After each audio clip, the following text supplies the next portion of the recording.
የመክሊቱ ምሳሌ። ክቡራን የቻናሌ ተከታታዮች ዛሬም በአዲስ ቪዲዮ መጥቻለሁ። ቪዲዮውን ላይክ በማድረግ እንድትጀምሩ እንዲሁም ሰብስክራይብ ያላደረጋችሁ ሰብስክራይብ በማድረግ ቤተሰብ እንድትሆኑ በፍቅር ጋብዛችኋለሁ። ወደ ቪዲዮ። የመክሊቱ ምሳሌ። ክርስቶስ ለመክሊት አስተምሯል። መክሊትን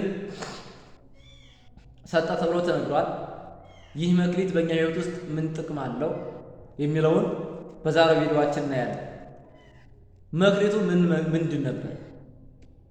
ያ መክሊት የወንጌል ምሳሌ ነበር። ወንጌል ቀሪ መክሊታችን፣ ቀሪ ሀብታችን መክሊት ናት። ወንጌል መጽደቅ ለሚፈልግ፣ ገነት መንግሥተ ሰማያት መግባት ለሚናፍቅ ሁሉ ያለ አድልዎ የተሰጠች ማትረፊያ አምላካዊ መክሊት ናት ወንጌል። ወንጌል ድንቁርናን አጥፍቶ ዕውቀትን፣ ክደትን አጥፍቶ ሃይማኖትን፣ ኃጢአትን አጥፍቶ ጽድቅን፣ ጥርጥርን አጥፍቶ ጽናትን የምናተርፍባት አምላካዊ መክሊታችን ወንጌል ናት። በሌላ በኩል ወንጌል የመመሪያዎች መደምደሚያ፣ የሕግጋት ማጣቀሻ፣ የትእዛዛት መጨረሻ፣ ከሕገ ኦሪት የምትበልጥ የማትቆረቆር ለስላሳ ሕግ ናት። ለዘባነ ነፍስ፣ ለነፍስ ትከሻ የምትመች፣ ለእዝነ ልቦና የማትሰለች፣ ቀሊል የምታሳርፍ ሕግ ናት። ጌታ በወንጌል እናንተ ሸክማችሁ የከበዳችሁ ወደ እኔ ኑ፣ አሳርፋችሁም ዘንድ ወደ እኔ ኑ፣ እኔ የዋህ በልቤም ትሑት ነኝ ብሎናል። ቀላል ወንጌል አርዑቴኒ ቀሊል፣ ሸክሜም ቀላል ነው ማለት ወንጌል ይህን ያክል ናት። ስለዚህ ወንጌል ከእግዚአብሔር ያገኘናት አምላካዊ መክሊታችን ናት። ሁለተኛ ስነ ምግባር የመክሊት ምሳሌ። ስነ ምግባር የመክሊት ምሳሌ። ስነ ምግባር ማለት ከሃይማኖት በተጨማሪ የምናደርገው በጎነት፣ የምናደርገው ጥሩ መሆን፣ የምናደርገው አስተዋጽኦ፣ የምናደርገው ሁሉ ስነ ምግባር ይባላል። ቅዱስ ያዕቆብ በወንጌሉ ምዕራፍ 5 ቁጥር 5 ላይ ሃይማኖት እንተ አልባቲ ምግባረ ሰናይ ምውት ይእቲ፣ ምግባር የሌላት ሃይማኖት የሞተች ናት ይላል። ሰው በሃይማኖት ብቻ ቢኖር አንዳንድ ጊዜ እኛ የሚመስለን ኃጢአት መስራት ነው፣ ኃጢአት መስራት መስሎ የሚታየው። በአንጻሩ ግን ጽድቅ አለመስራት ራሱ ኃጢአት መሆኑን የቤተ ክርስቲያን ሊቃውንት ይናገራሉ። ኃጢአት ጽድቅ አለመስራትም ሌላ ኃጢአት ነው፣ ሌላ በደል ነው። ስለዚህ ስነ ምግባር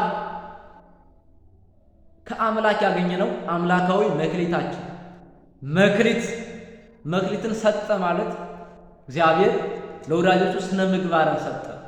በጎ ሰርተን የምናተርፍበት፣ በጎ ነገርን የምናደርግበት፣ ቸርነትን፣ በጎነትን፣ ምጽዋትን፣ የዋህነትን፣ ቅንነትን የምናደርግበት አምላካዊ መክሊት ሁሉ ነው ማለት ነው። አንደኛው ይሄ። ሶስተኛ ስልጣነ ክህነት አምላካዊ መክሊታችን ነው። ስልጣነ ክህነት የመክሊት ምሳሌ። ክርስቶስ ለባሪያዎቹ መክሊትን ሰጠ ማለት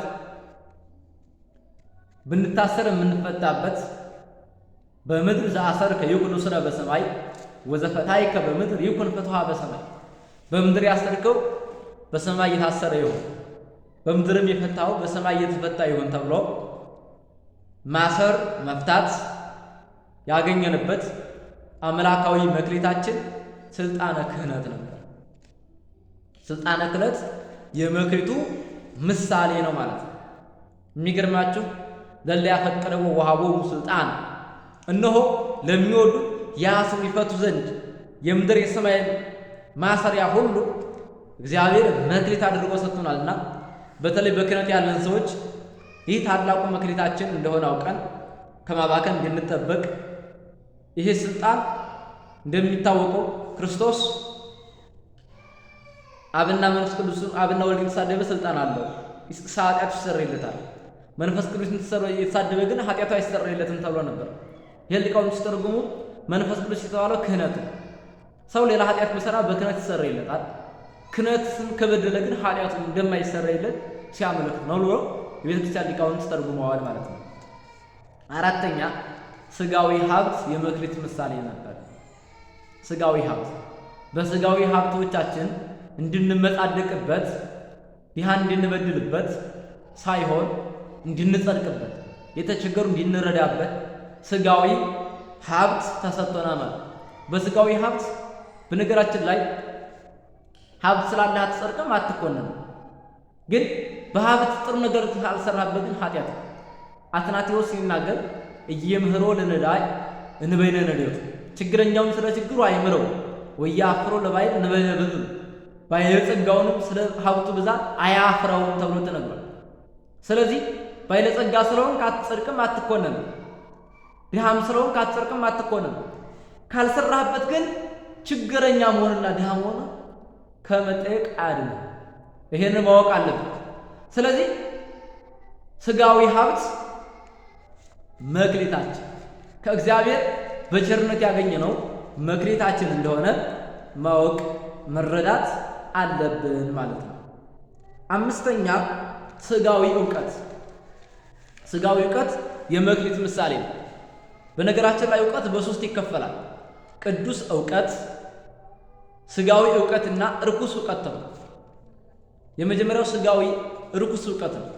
ርኩስ ዕውቀት የሚባለው ጥንቆላ፣ ሟርት፣ እንዲህ አይነት የመሰለው ስራይ፣ ድግምት፣ እኒህ ርኩስ ዕውቀት፣ የረከሰ ዕውቀት፣ በእግዚአብሔር ዘንድ ተቀባይነት የሌለው ዕውቀት ነው። ሁለተኛው ስጋዊ ዕውቀት ነው። ስጋዊ ዕውቀት በዓለም ደረጃ በዓለም እውቀት ያሉ ብዙ እውቀት ያላቸው እውቀትን የተመሉ ሰዎች አሉ። በየትኛው የሚራቀቁ የሚፈላሰፉ ፈላስፎች ከምድር እስከ ሰማይ በሰማይ የሚወሩ በምድር የሚሽከረከሩ በሙሉ እነዚህ ስጋዊ ዕውቀት አለ። ይሄ ግን ለቅድስና ካልተጠቀምንበት በእግዚአብሔር ዘንድ ከንቱና ዋጋ የሌለው፣ ይሄ ለቅድስና ካልተጠቀምንበት በስተቀር ይሄ ዋጋ አያሰጠም በእግዚአብሔር ዘንድ። የምናውቀው ማለት ይሄ ብቻ። ስለዚህ ግን ስጋዊ ዕውቀት ግን ለቅድስና ስንጠቀምበት ለታላቅ ክብር የሚያበቃን ስለሆነ የመክሊት ምሳሌ ነበር። ከእግዚአብሔር በቸርነት መልኩ ያገኘነው ስጦታችን መሆኑን ከወዲሁ ልንገነዘበው የሚገባ ጉዳይ ነው ማለት ነው። ስድስተኛ መክሊት ልቡና የመክሊት ምሳሌ ነው። ልቡና ይህ በዚህ በልቡናችን ወደ ክፋትንም ተንኮልም እናስበታለን። ግን በጎ ነገር እናስበን በጎ ሕሊና ሲኖረው ሰው እግዚአብሔርን ያስባል፣ እግዚአብሔርን ያውቃል፣ እግዚአብሔርን ይረዳል። እግዚአብሔርን ሲያውቅ እግዚአብሔርን ሲረዳ ከእግዚአብሔር የሚያገኘውን በረከት ገንዘብ ያደርጋል። ይሄ ስጋዊ ልቦና ከእግዚአብሔር ያገኘነው አምላካዊ መክሊታችን እንደሆነ አሁንም የምናውቀው ጉዳይ ነው። ወይንም ልቦና የመክሊት ምሳሌ ነው ማለት ነው። ሰባተኛ ልጅነት የመክሊት ምሳሌ ነው።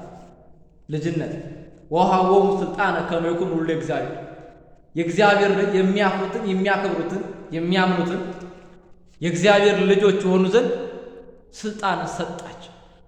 ይኸውላችሁ ልጅነት ማለት ከእግዚአብሔር ዘንድ የተቀበልነው ስልጣን፣ ብቸኛ ስልጣን ከእግዚአብሔር ያገኘነው፣ ማንም ያልሰጠን፣ ማን የማይወስድብን፣ በኃጢአት ካለሰደፍነው በስተቀር ከእግዚአብሔር ዘንድ የተቀበልነው አምላካዊ ስጦታችን፣ አምላካዊ መክሊታችን ልጅነት ነው። ዮሐንስ አፈወርቅ ወአለበሶ አልባሰ ብሩሃ፣ ብሩህ ልብስን አለበሰው ይላል። አሁን ብሩህ ልብስ ብሎ ዮሐንስ አፈወርቅ የሚገልጸው ልጅነት ነው። ይህ ልጅነት ደግሞ በእግዚአብሔር ዘንድ ጸጋ ክብር የሚያሰጥ ይችን ልጅነት የሚገርማችሁ እግዚአብሔር ይችን ልጅነት ሲሰጠን እንዲህ ነው። በቀዳሚ እስተዋህበነ አርአያሁ ክብርት፣ በመጀመሪያ መልኩን ሰጥቶ ፈጠረን። መልኩን ሰጥቶ ፈጠረን። ይሄ ልጅነት ሲሆን መጀመሪያ ይችን ልጅነት እኛ በኃጢአት ስናቆሽሽ በሁለተኛ ደረጃ ደግሞ ምን አደረገ? እንዲህ ቀዳሚ ሳሆን አርያኩት ወሳ ወካይ ዲረ ወዲረሰ ነሳሳን ህላዊ የጎሰቆለ ባህሪያችንን በልጅነት አከበር።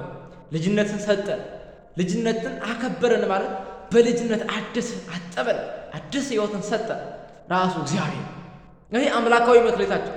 በሶስተኛ ደረጃ ደግሞ የንስሐን በር የከፈተልን ነው እግዚአብሔር በነፃነት በቸርነት የሰጠን አምላካዊ መክሊታችን መሆኑን እናውቀው የሚገባ ነገር ነው።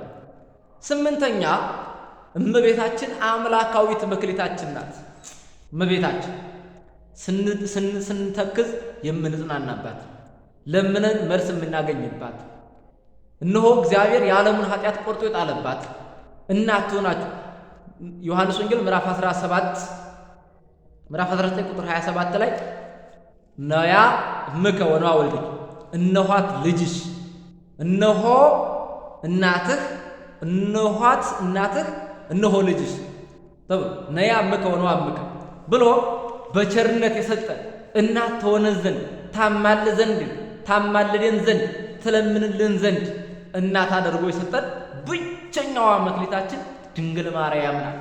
የእግዚአብሔር ነፃ ስጦታችን፣ እግዚአብሔር የሰጠን የከንፈራችን ጥበብ፣ የሕይወታችን ድባብ፣ የስብራታችን ምርኩዝ፣ የሕይወታችን መቅረዝ፣ የአምላክ እናት፣ የሁላችንም መማፀኛ ድልድይ ድንግል ማርያም ናት። ይቺ ደግሞ እግዚአብሔር በነፃነት የሰጠን አምላካዊ መክሊታችን ናት።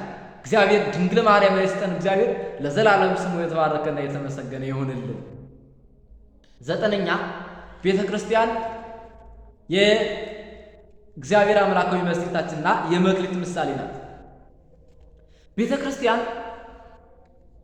ችግራችን ለእግዚአብሔር የምንናገርባት፣ ክርስቶስ የሚፈተትባት፣ ክርስቶስ የሚቀዳባት፣ ቅዱሳን መላእክት የምስጋናውን ጎርፍ ሲያጎርፉ የምናገኛት፣ እነሆ ሐዋርያት የስብከታቸውን አዝመራ ሲሰበስቡ የምናገኝባት፣ ነቢያት የትንቢታቸውን አዝመራ ሲያዘምሩ የምናገኝባት፣ ሰማዕታት የምናገኛት፣ ሰማዕታት በደማቸው እንደ ከዋክብት ሲያበሩ ሲያንጸባረቁ የምናገኛት መማፀኛችን፣ የማማፀኛ ድልድያችን፣ ብቸኛዋ ስጦታችን እነሆ ነዳያን ወደ እሷ ቀርበው እግዚአብሔርን የሚለምኑባት፣ እግዚአብሔር ጋር የሚገናኙባት፣ ወንጌል የሚሰሙባት፣ በጎ ትሩፋትን ሁሉ የሚሰሩባት፣ የእግዚአብሔርን ድምፅ የሚሰሙባት አምላካዊ ስጦታችንና እግዚአብሔር በለጋስነትና በቸርነት የሰጠን ቤተ ክርስቲያን መሆኑን እንድንገነዘበው የሚገባ ጉዳይ ነው ማለት ነው። አስረኛ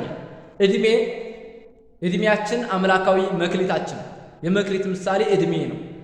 ዕድሜ እንዴት ያለ በጎ ስጦታ መሰላችሁ? ዕድሜ እግዚአብሔር በለጋስነት የሚሰጠን ነው።